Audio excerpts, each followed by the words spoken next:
So if I'm the map, if I'm the TreeSister Map, which I essentially am, which we all are, because the TreeSister Map is it's a template for a human being. It's a way of looking at ourselves. Then basically you've got head, 2 arms and 2 legs, and at the centre it's the womb, and that is in effect a 5-pointed star.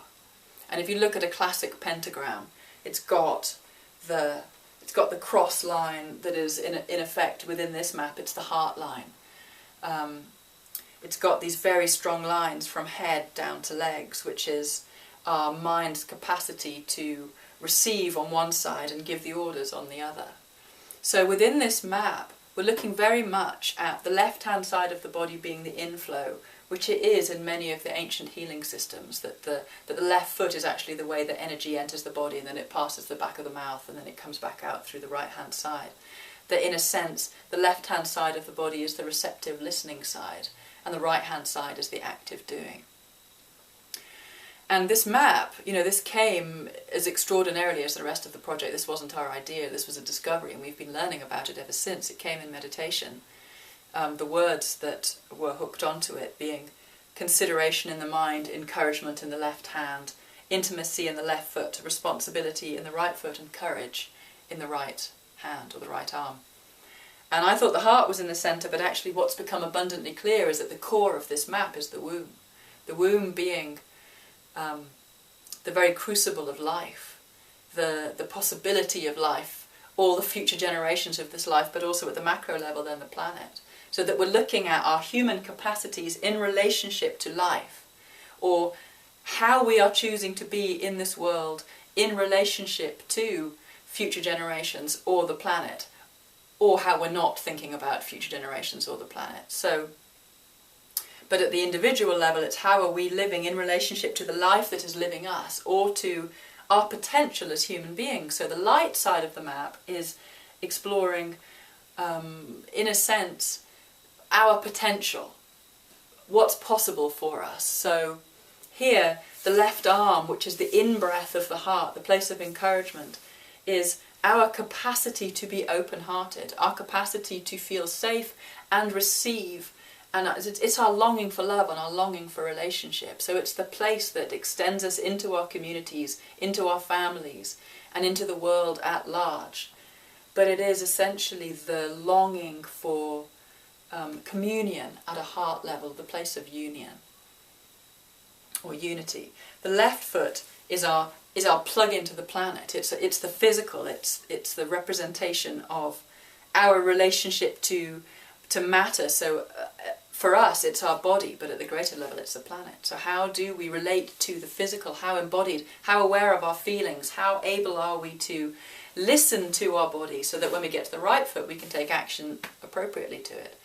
So the right foot is the action that we take in the world. It's our ability to respond, which is why it's called responsibility in this particular map. And responsibility gets such a bad rap, oh God, I don't want to be responsible, but actually we all want to be able to respond, but our ability to respond is based upon our ability to feel. So this is where it started to become incredibly clear that the in-breath comes first, that essentially the feminine comes first, which has been a revelation for me in understanding actually what's going on in this planet. So the right arm then, if the right foot is what we're actually seeing is needed, or the place of action, then the right hand becomes what is ours to do, like how does our heart actually want to express itself, what's our personal purpose and our personal mission. And the head, rather than being the dictator, the mind saying, right, this is what we're going to do, this is what I ought to do or should do, is actually the servant leader of the whole, as in, if all parts of myself are of equal importance, how do I bring everything into balance in relationship to who I could be in my life? And so we're talking about an amazing human being here, somebody who is considerate, that's the word up here, consideration. I am willing to see things as they are, either for myself or in the world, and then take appropriate action, like see what do I need to do to come back into balance. I am choosing to live in an open-hearted way. I am choosing to feel my relationship to the physical world. I'm in relationship to the physical world so that my actions make sense in relationship to the physical world. And I'm offering my heart. That is, to me, the possibility of a fulfilled human being and something that we're all longing for. And if you imagine the world that this human being would actually want to create, then we'd be looking at systems that are waking up to the imbalances and automatically trying to create balance, which would be wonderful in our climate change stricken world, to think, yes, humanity's natural tendency would be to wake up and say, right, look at the imbalance, let's take action. But it's not happening, and we'll get onto that with the shadow map. But this person who is awake, who actually wants to live from their heart, would bring, in a sense, the feminine, the open, our receptive heart and the receptive body would be as important as the expressive heart and the expressive body, but it isn't. We live in a patriarchal world that is essentially action-orientated and out-breath oriented. So this is the natural flow of what we do and what we create and what we grow in the world, and it's not balanced with the heart and the body. We in fact, we're trampling over the heart and trampling over the body. So, but the possibility is that we can actually create systems that honour the human heart and create fulfilled people who know how to follow their hearts and do what makes sense of them, as opposed to just do the things that we're supposed to do in order to fit in with our cultures.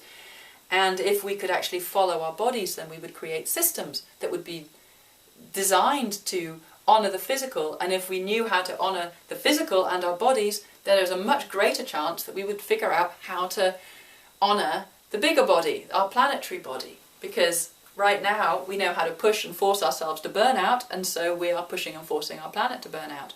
And that is the outcome of what I'm calling an out-breath world, which has basically negated the feminine and is operating from the doing side of our nature. You know, we celebrate results and wealth creation and expansion and building and structure and money. We don't celebrate the human heart as anything like as important. If it did, we'd have nurses and teachers and carers on wages the same as the bank bonuses that are going on, because actually what we most value is how we care for money, not how we care for children or how we care for old people or how we care for the planet. You know, it's what we can get out of everybody that really matters. So I want to live in a world where the map of a possible human being is what our systems are designed to create, where we're striving to help people know how to face truth, open their hearts, become connected to nature, live responsibly in relationship to nature, and figure out how to give their gifts, so that we are striving towards the possibility of fully embodied, happy, fulfilled people. That's the world that I want to live in. But actually what we have is the shadow map, which is denial and separation and disconnection and irresponsibility and fear, driven by lack, driven by money. You know, right now what we have at the centre of the map is money, not life. Money is like God on this planet. Everything is oriented towards, can we make money out of it? We're driven by that need.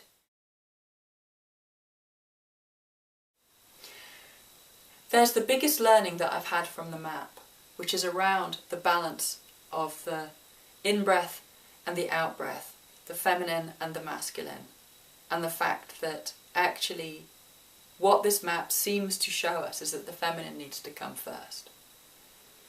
And so if we look at the map, we've got the head as the mind's capacity to receive information and to give orders, in effect. So the head has both the in-breath and the out-breath capacity. The left arm being our capacity for relationship, the place of encouragement and relationship. The left leg being the place of intimacy, or our capacity to be able to receive information through our bodies or from the planet, our groundedness, and also the place of our deep sense of who we actually are, like our rooted relationship as part of this planet, not just dominators but actual co-creators. in intimate relationship with her.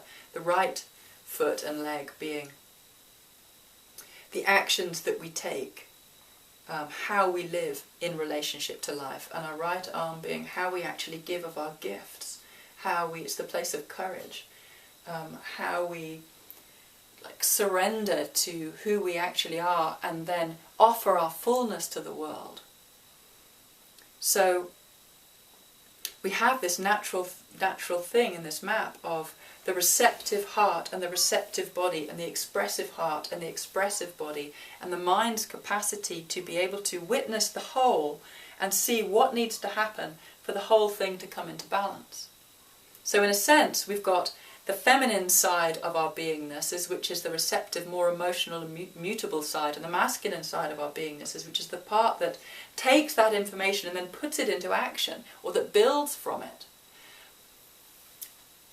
And if you look at it that way, you can see that actually what makes most sense is for the in-breath to come first, is for us to be able to feel what is true for our hearts so that we can take action from our hearts, and what is true for our bodies so that we can take action in right relationship to our energy.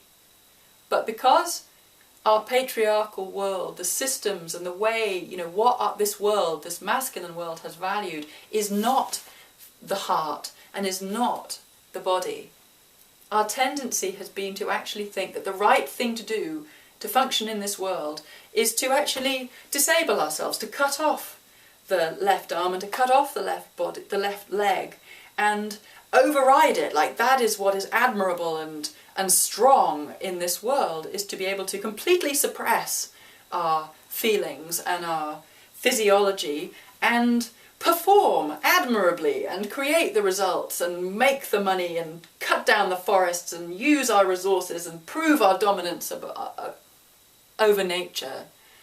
And do this for so long that this is all we're used to, and it's speeding up. Everything is speeding up, so that we're using up the planet faster and faster, and our capacity to build and create is becoming more and more extraordinary, but utterly at the effect of our own energies and of the natural world, because one is a microcosm of the other. So the feminine principle has been so suppressed, devalued, misunderstood. I think almost more misunderstood. Like we have completely lost touch, completely maybe too strong, but to a large degree lost touch with the value of what it means to listen to our hearts and to listen to our bodies. Because if we do, if the in-breath comes first, then that informs everything that we do.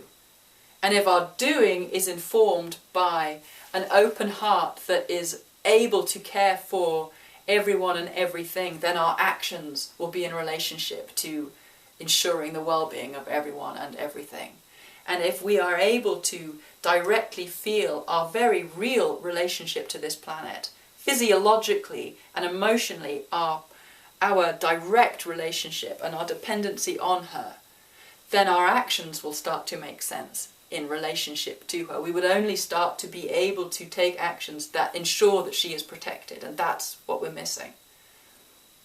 So in effect, when you think about what's happened to the in-breath and how devalued it's been, and how we've become utterly fixated on the out-breath and everything that we can create from what we can consume, there is only one outcome for a patriarchal world. And this is what's become incredibly clear for me. The more I've worked with this map, the more I'm seeing. If we don't operate from a place of valuing the feminine principle within ourselves, within our cultures, and we're only honouring the masculine, we are heading for annihilation.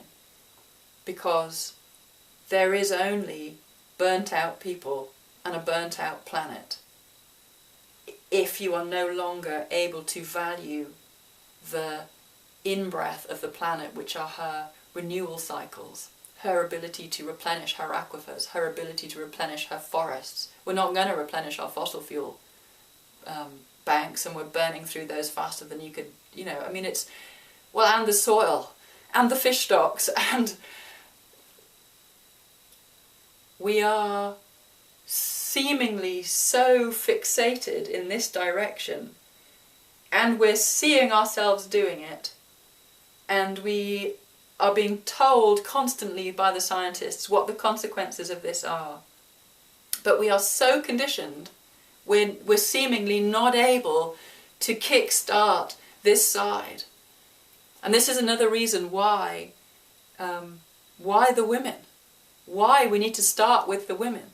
Because the feminine principle is stronger classically through women. Like, we're tipped more towards the feminine than the masculine. We all have the masculine too, but we're tipped more towards the feminine. And we need to reclaim that side of our nature. And I don't think we can expect the men to lead us in the reawakening of the feminine, and what that means, and how to start opening our hearts, and how to start opening our bodies.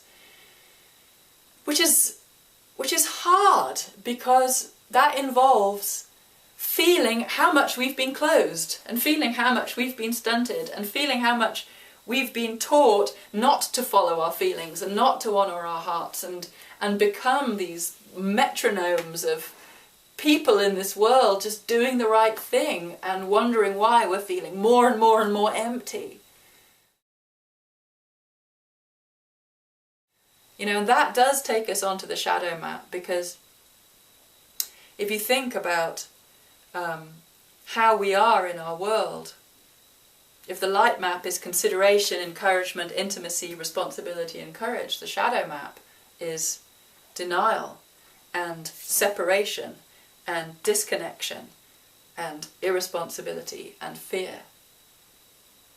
You know, the fact of the matter is, we may deeply want to explore the feminine principle, but most of us don't actually even know what that means.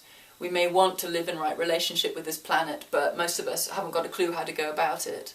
We may want to open our hearts and trust and live in a world where we're all as one, but most of us, you know, don't know how to trust our neighbours, don't even know how to have healthy relationships within our families. Some of us can't even have relationships, you know, our primary relationships, we don't even know how to open and trust, and then to open to the cultures beyond us that are so different, when we've lived in this world that has basically pitched us against each other, that said, you know, you're weaker than me, I'll take that. You know, we live in a world that is dominated by fear, which is the shadow over here. And fear creates separation. You know, fear is the shadow of courage. And the ultimate tool of fear in this world is war. And war is like the ultimate shadow masculine tool of dominance.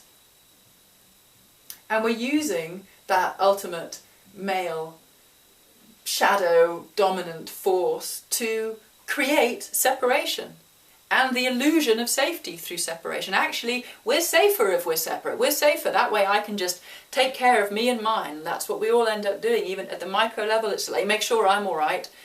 But at the macro level, yeah, just make sure my country's all right, or my nation's all right, or this part of the world's all right. And it's us and them, when actually, instinctively, we know that it's got to be all of us. That we can't get some of this planet okay for some of us. For there to be any sanity in our hearts, for our hearts to feel full and safe and given, we need to ensure that we're all right. That's, I believe, what makes sense to us.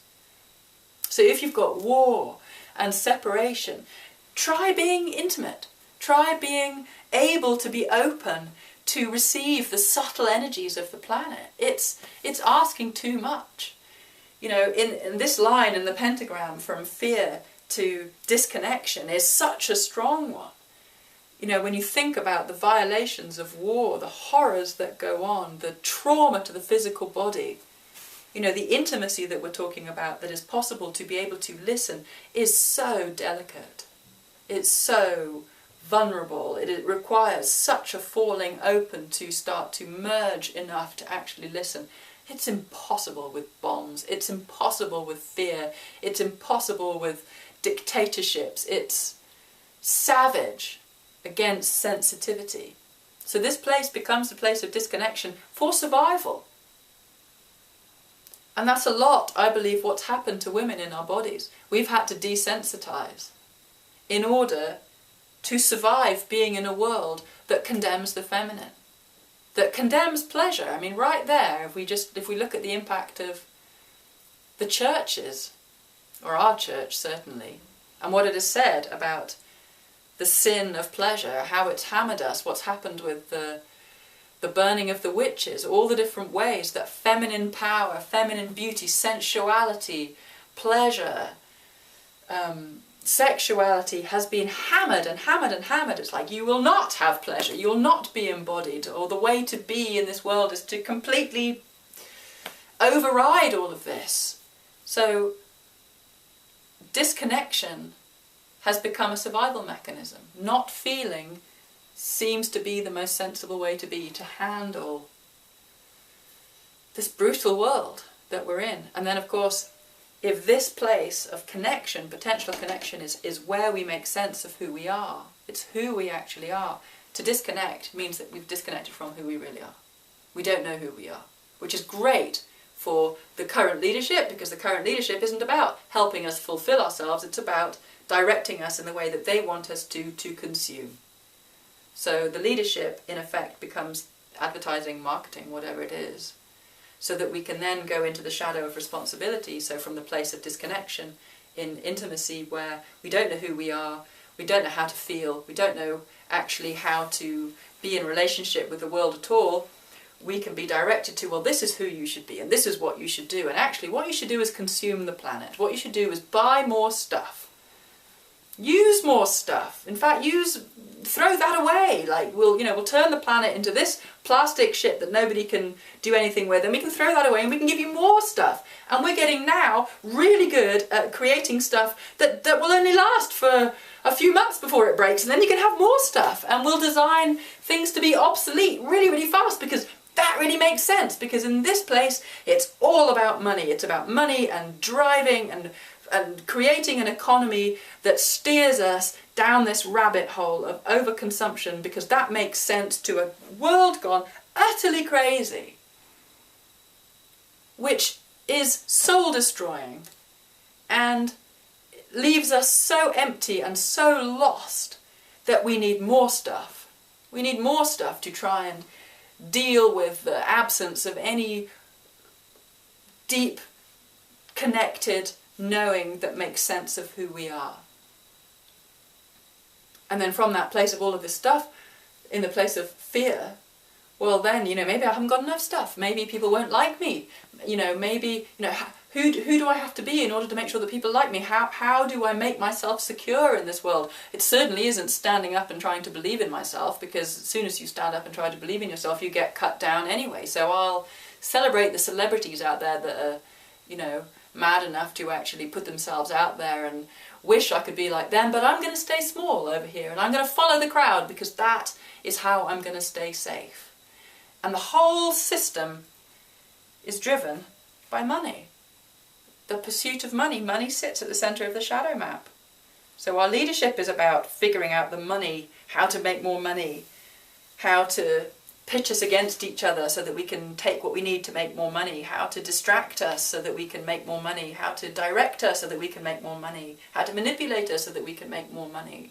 Which is why we live in a world where they're saying that the ice caps are going to be gone within not terribly long, why the Himalayan glaciers are going to be gone with not in terribly long, and the forests are going to be gone in not in terribly long, and everything's going to be screwed up in really not terribly long actually, and that means that my children might be impacted and my grandchildren are going to be facing hell on earth. But let's ignore that completely, because economy means so much more than ecology. It doesn't actually matter that our economy is completely based on our economy, and that by the time we have completely trashed our ecology, there will be no economy, because we're going to push that aside, because that is where the feminine is. Life, nurture, creation. Everything that we live for is the feminine in action. And we don't know how to value it. I really believe that that is the case. We don't know how to value it. We know how to do this. This is the world that we've inherited.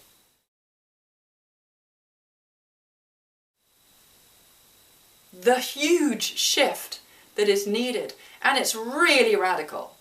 I am going to say this now, and I know this is going to sound really radical, and it makes me want to weep, but I believe that the primary sickness in this world is the lost masculine, because I do not believe that the masculine is here to be patriarchal. I do not believe that the masculine wants to be dominating the feminine.